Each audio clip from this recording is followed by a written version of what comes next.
UPPL आ जेबो जोबस्राङाखै UPPL आ जेरै दङ एरैनो दङ UPPL आ मालाबाबो जोबस्राङा आरो इयुनावबो जोबस्रांनाय नङा जों फैफिनगोन we will back जोंनि गोरोन्थिफोरखौ जों दा नायबिजिरनोसो समाय मोनबाय दासान्दि ससियेल मिडियायाव नुनो मोनगासिनो दङ खायफा BPFनि सेला बेलाफ्रा बुंगासिनो दङदि UPPL पार्टिया गैलिया UPPL आ जोबस्रांजोब्बाय UPPL आ थानाय नंलिया होननानै नाथाय आं दिनै नोंथांमोननि सिगाङाव क्लियार बुंनो लुबैदों दि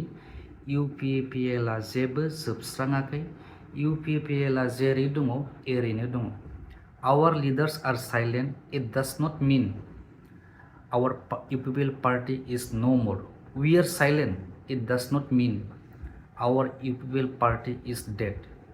Our leaders are silent only because they don't want to create unnecessary drama. We are silent only because we have accepted the public mandate. जों रायजो राजानि गनायथि रायजो राजानि डिसिसन रायजो राजानि लानाय थिरांथाखौ एक्सेप्ट खालामनानै मानिनानै जों जेननायखौ स्वीकार लाबाय नाथाय बे जेननाया जोंनि UPPL पार्टिया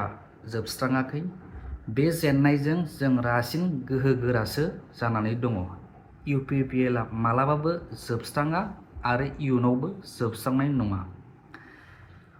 बे जेननायनि खारन बा जों मानि थाखाय जेनखो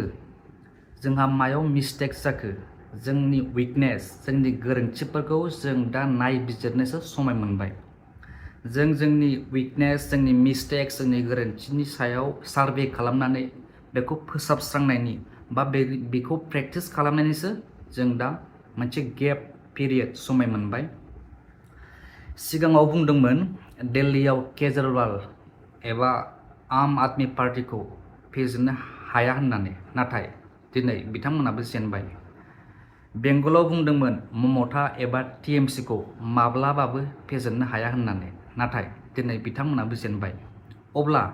BTCआव BPFखौ फेजेननो हायैनि जेबो खारन गैया बिसोर अलरेडि जोंजों खनसे MCLA आरो MLA इलेक्सनावबो जेनबोखाबाय आरो इयुनावबो बिसोर जेनफिनगोन आं सासे